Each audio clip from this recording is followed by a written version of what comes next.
Hello, everybody, and welcome to this edition of Tennessee WildCast. I'm Jason Harmon, and in studio today with me is Mr. Barry Cross, Region 2 Information Coordinator. And we've got some special guests around the table, Mr. Parker Swan and Billy Swan. So we're going to be talking a lot about the outdoors today, mainly hunting probably, but a little bit of everything. But first I want to talk about some current events that are, or I guess current news we might want to talk about and need to know about. And it's about to be fishing season. Fishing guides are on the way. On their way. They have been delivered and should be in your stores daily in the next few days.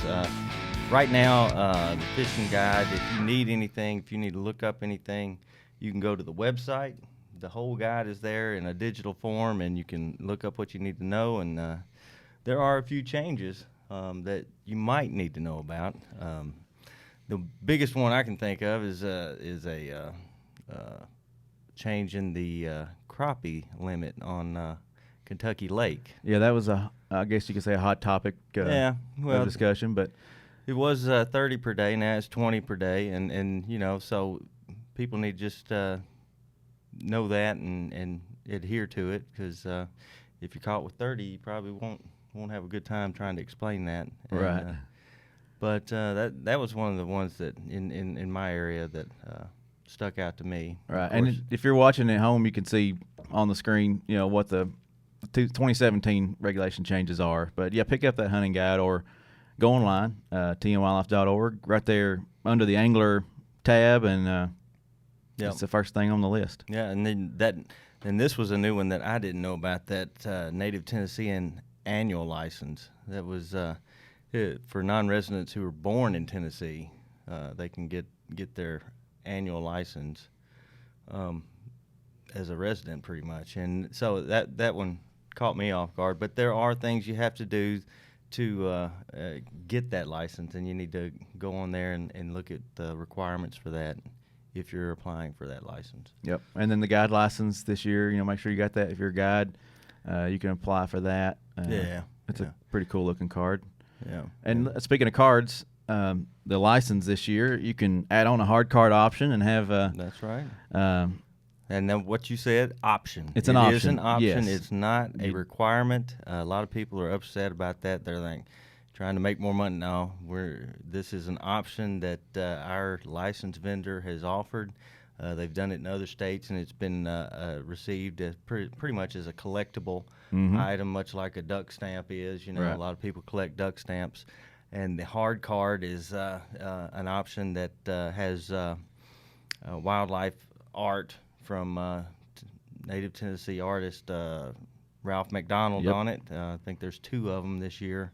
One has a deer, which is a cool print, and then another one that Ralph related a story about missing a big bass. You know, so it's outdoor art that most outdoorsmen can relate to, and I think it's gonna be received pretty well. Yeah, if you're watching at home, once again, you can see behind us here on the wall. That's the bass that will be featured on the card. That's right, yeah. Up until a certain point, and then once I think later in the year we're going to switch back to the deer. So and you can add on as many of those cards as you want. As a new card comes out, just pay an extra $5, go online and do that, and you'll get a new card with a new picture. So if you want to be a collector of those, it's a pretty cool deal. I'm going to. I mean, it's the first year, so I might as well get them all and keep on going. I've never collected anything in my life other than lots of fishing gear and turkey hunting gear, but that's something that I find interesting, so I'm going to get them. And some other recent news before we get to our guest, just real quick, the muskie, the new state record muskie is official, and we've got that out there on our Facebook and on our Twitter and Instagram and all our social media. So it got quite a few hits this weekend on Twitter. I posted it, and a lot of people liking seeing those state records. So the fish of 1,000 casts. Who would have thought we would break that record? But I mean, this year has been the year of records. I mean, it's pretty amazing. You know, last year we started with the bass and broke the state record then, and you know, there've been several other records broken, not necessarily a lot of game fish records, but the tilapia and the couple goldfish and I mean, who knows? Yeah, but I think, but the records are there to be broken, and if people want to look up that, they can look on our website at tnwildlife.org. There's a list of the state record fish for different line class and that type of thing. So check it out. You never know when you might have a state record, Bill. I mean. That's right. Well, let's get to our guest, and I appreciate them coming in and being on the show today. Parker, your grandfather is one of our commissioners, Mr. Bill Swan. Yes, sir. And he was on the show not too long ago, and he was talking about some pretty cool awards and recognition you've received. Yep. And so let's tell the guest, or the folks, not the guest, but the folks watching and listening at home, a little bit about this honor you've received and how you got a chance to get this award. Well, it's the SCI Cabela's Young Hunter of the Year. So I'm not sure if it was 2017 or 2016. It was thrown up in the air, pretty much what it was. Yeah, it took a while to win this award. It's about 4 or 5 years. We heard about it 8th grade. My grandpa told me I was going to be on front of a magazine and all this kind of stuff. So I was completely down for it. The first year, actually, I probably got 4th, 5th place. There's only about 10 people that apply for it, but it's pretty hard to get it. The next year I was oh yeah, you'll win it, but no, and just kept doing it, and then that last year. What are the requirements? I mean, what do you have to do to win the award? Well, you have to write a 500-word essay about how you're a role model for hunting. You have to have an impressive killed list, so you can't just go out in your backyard and kill a doe and then say you volunteered here and then you're good. It has to be pretty impressive on what you do. You have to have a very extensive community service hours list. I did multiple different things with TWRA, helping them out, and I did stuff besides conservation that helped out other people. But it takes a big list of stuff in order to win. Yeah. So did it get easier every year since you've kind of gone through the process? Yeah, you have that list that you make the very first year, and then after that, if you do something, you just write it down, make sure, and you just keep adding on and on and on, and you send it in every August or September, and you hope you get a call. Well, let's hit on that role model for wildlife. You mentioned that. What's some of the things you've been doing in your life that is an example of that?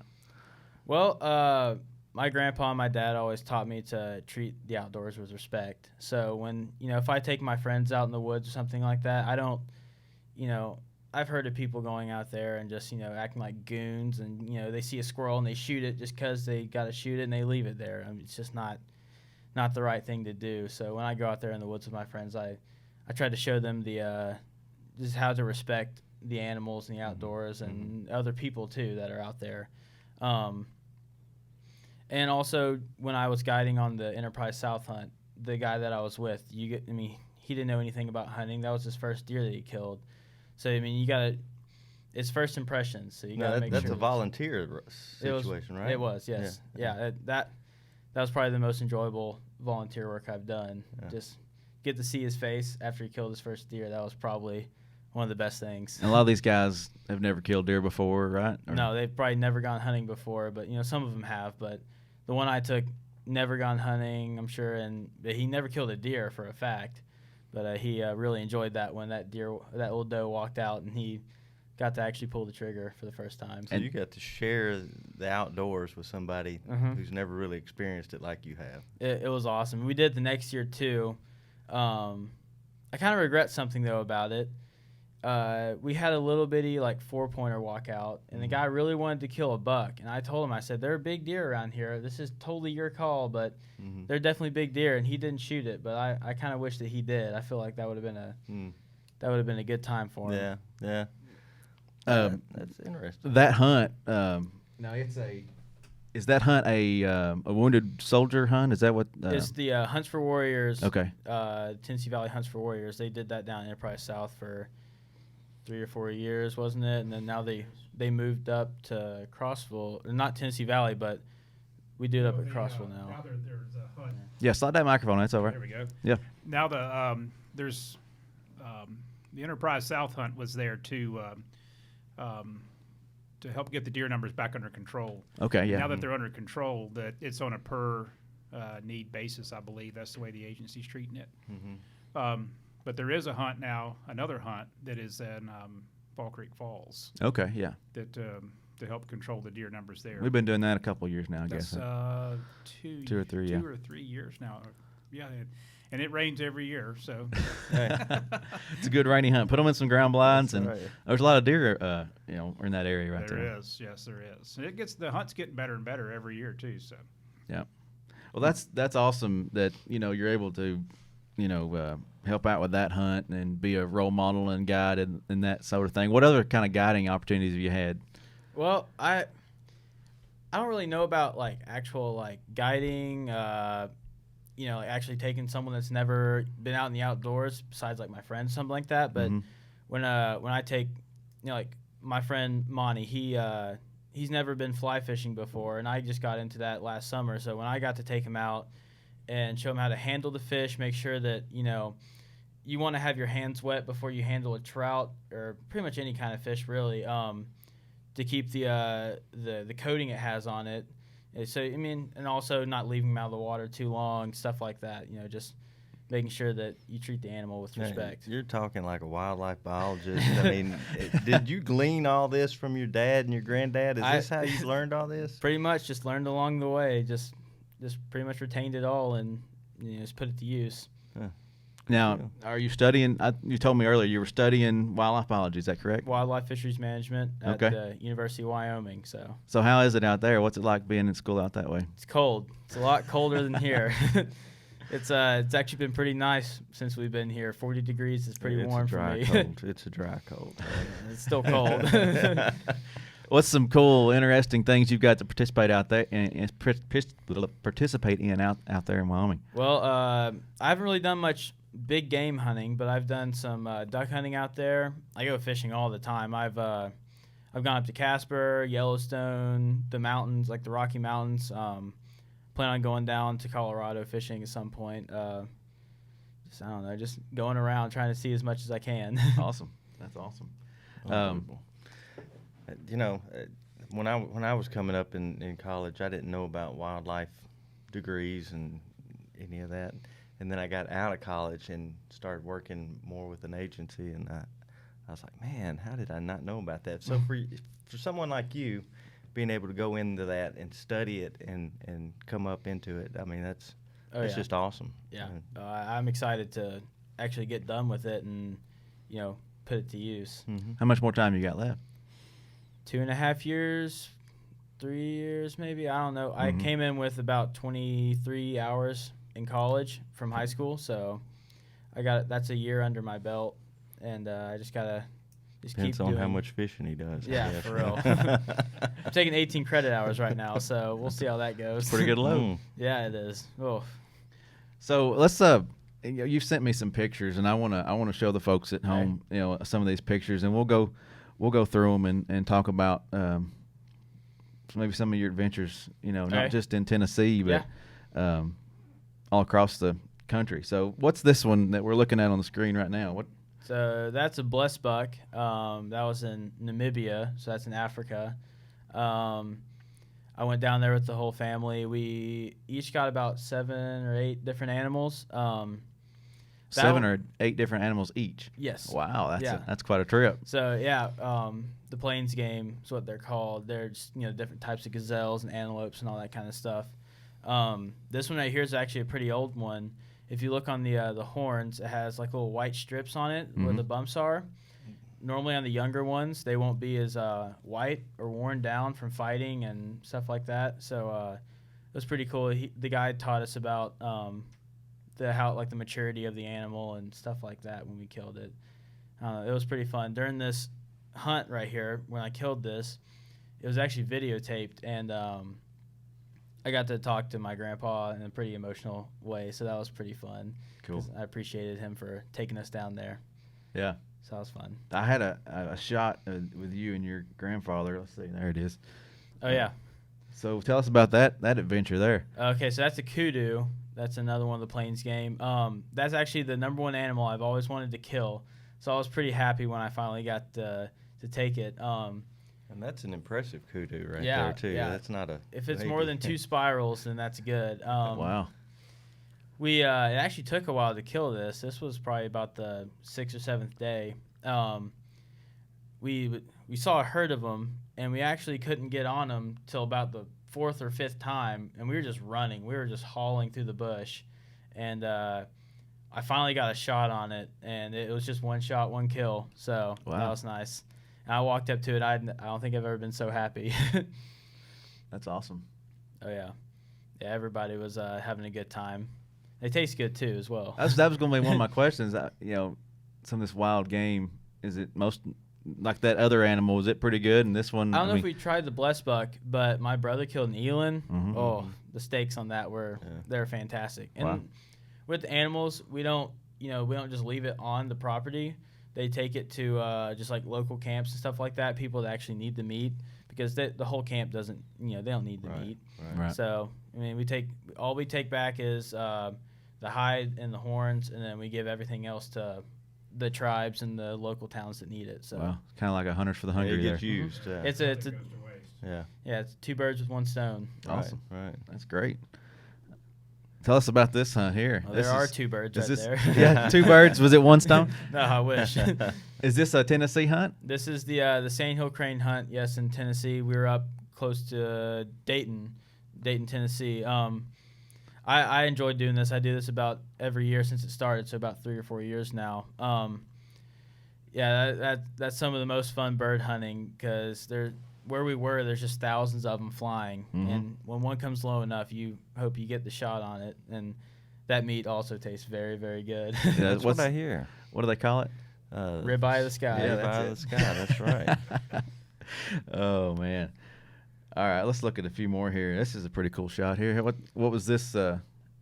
So we go up to Kentucky, or at least we try to every year. I hadn't been able to go up there since I was 16, because that's when the youth hunt, ended for me. Mm-hmm. But Mason kept going up there, my little brother on the left. But I finally got to go up there last year during May, and I was pretty excited. And me and my dad went hunting, and the first afternoon we were up there, this bird walks out, and you know what the rest is. Perfect setup. Yeah, it was awesome, and it was good. My mother was up there, and we got to share that with her. I think it was Mother's Day, wasn't it? Probably, I think so. Or I don't know when Mother's Day is really, but we have this. You We'll better. work on that this Well, on the year. calendar, we look and see it on the calendar. Yeah. Yeah, but we printed this picture out and we gave it to her in a frame for Mother's Day, so we Awesome. got to share that moment with her. That's cool. That's cool. Oh, and here's we'll show this one. There's one more. Oh yeah, if you look on the fan on this one, it actually has white streaks in it, Mm-hmm. and I thought that was pretty unique. We called where I killed this the Barking Dog Farm, because every time you'd roll up to it, there would be a dog barking until you pretty much left to go home. Yeah.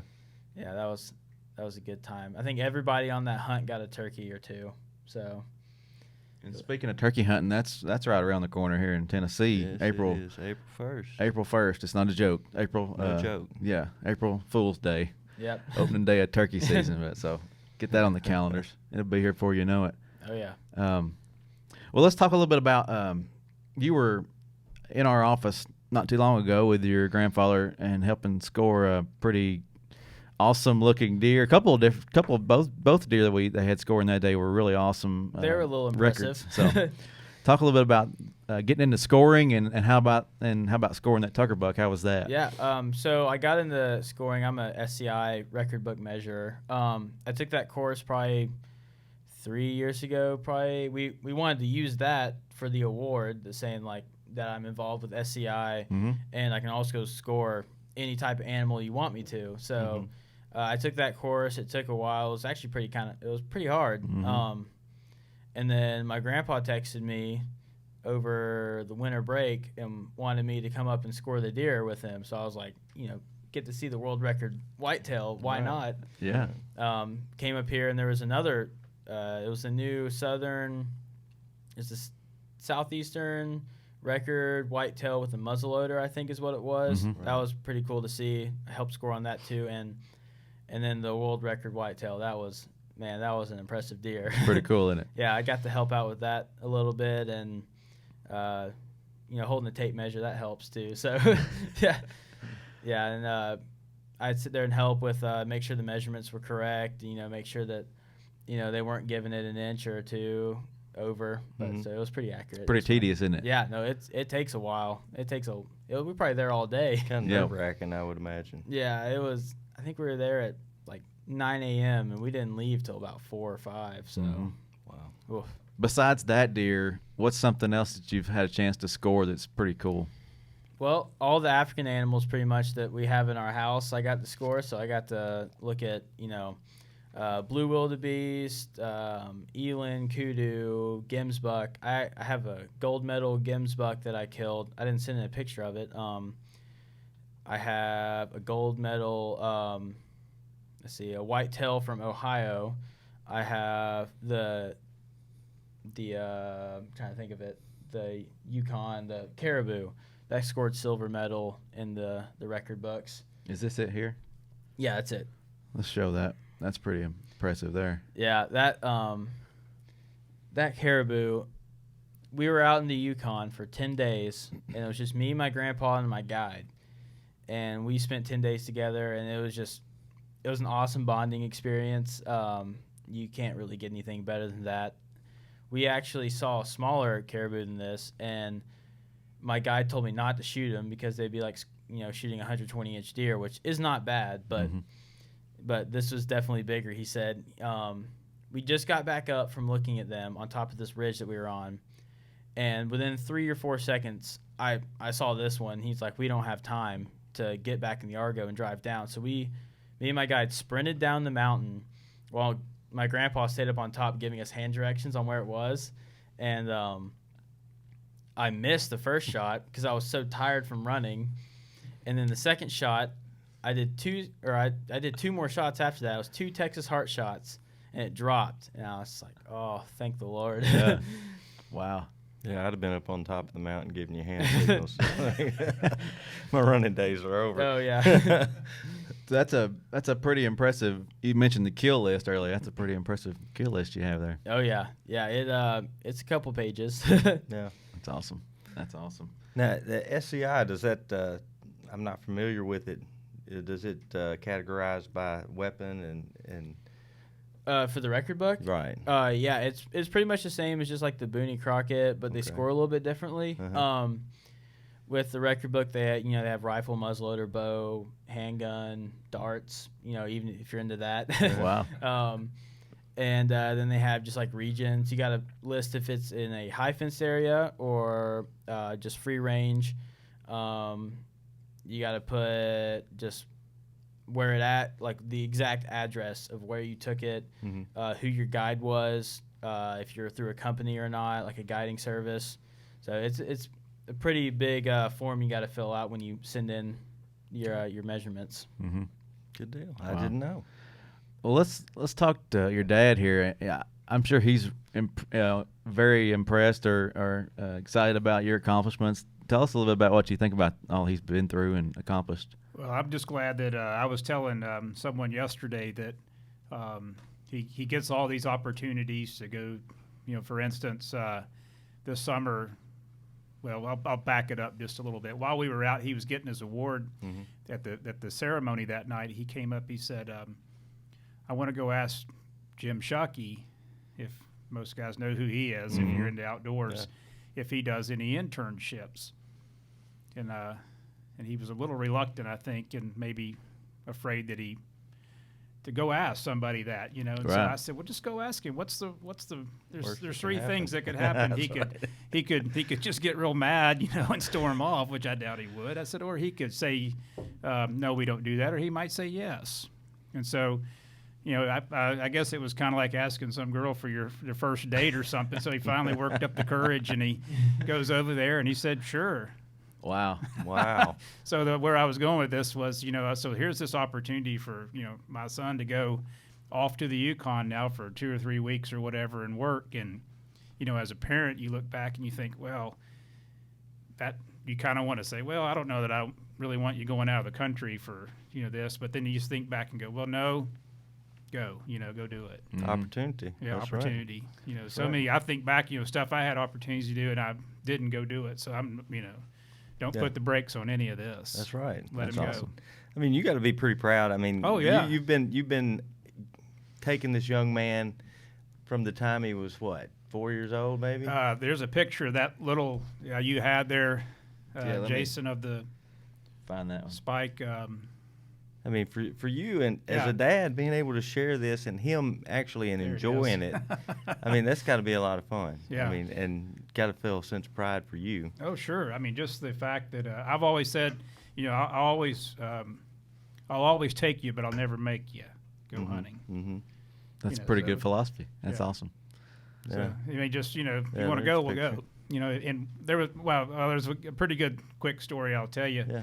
We were turkey hunting one day, and I knew he didn't really want to be there, but he's like, well, should I go or should I not go? I said, well, I can promise you one thing. If you lay in bed, you won't get one. That's right. If you go, and I always joke with my wife and say, well, if I'd known I wasn't going to kill one, I wouldn't have gone. Right. So, Right. You we're don't sitting know. there Exactly. in the woods, and it's probably not real warm, and it's probably raining a little bit, and he's like, oh, I want to go. I said, you got to be still. I said, well, fine, we're going to get up and leave. Mm-hmm. And so, but I told him, I said, if we'll sit here long enough, that bird we hear back here behind us will eventually show up in this spot. Mm-hmm. And so he just wouldn't have any of that. So I said, fine, we're going to leave, but we're going to go real slow when we walk out of here. And we didn't walk 30 feet, and we spotted that bird. And he sure enough, he was coming right to us. So we just backed up in the woods. And not even 10 minutes later, 45 seconds later, we were carrying him to the car. Yeah. Nice. I have the same experience with my daughters. I got 3 daughters, and they're in various stages of their hunting life. But I always tell them, they say, Daddy, do you think you'll kill one? And I say, baby, I wouldn't be going if I didn't think I wouldn't. That's And, right. That's why they call it hunting. That's right. I had actually this past season before last, my middle child, we were in a blind deer hunting, and she's getting anxious. Let's go. It's almost 10 o'clock. And I said, all right, 10 o'clock we'll go. I didn't want to go at 10, but we'll go. So I take the blind, I just throw it over us, and I'm packing up all the stuff, and I stand up, and there's a buck standing down there looking at us at like 60 yards. I'm like, get your gun. But, they learn, and obviously Parker's learned a lot. Oh, yeah. I don't have any. I mean, he can go out and hunt on his own, and That's awesome. I don't have any worries. But yeah, he's already got stuff lined up for the next 3 summers now. To go do. And so, Is he teaching you now? I mean, sure. Yeah. I'll never say I know it all. I mean, I just learn any chance you get. well, you got a future biologist here. I That's mean, right. He's be able to ask him questions somewhere down the road. That's exactly right. I've got his younger brother Mason, has already decided that he's already told a few officers to save him a green truck. So that's Wow. what he wants There to you end go. up in law enforcement. Mhm. Yeah. And I think Parker's probably more in the biology Yeah. side of it. You think you want to work for Tennessee, or what's your thoughts on that? I actually I haven't really made plans for when I get out of college, but it's kind of like my worst case scenario, but it's not a worst case scenario at all. Like working as an officer, I kind of want to go into like the outfitting part, not the guiding part. Like the guiding part's awesome. Like Yeah. it's awesome and fun, but being able to make a living off of being an outfitter, it'd be pretty awesome to share experiences with multiple people, not just the guiding part, just one person at a time. I'll get your card later. Okay. Yeah. I wish Doug was here. Parker might be able to show him how to catch a few fish. He was talking about fishing earlier. Yeah. But anyway, well, Poor Doug. yeah, poor Doug. Parker, thank you. Billy, thank you. Thank you. It's been an honor to have you here, and congratulations on your achievements there, and good luck with finishing out school and Should go good. pursuing those careers. So I tell you what, thanks for joining us for this edition of Tennessee WildCast. Glad y'all were here. Check us out at tnwildlife.org. We're always here. Thank y'all.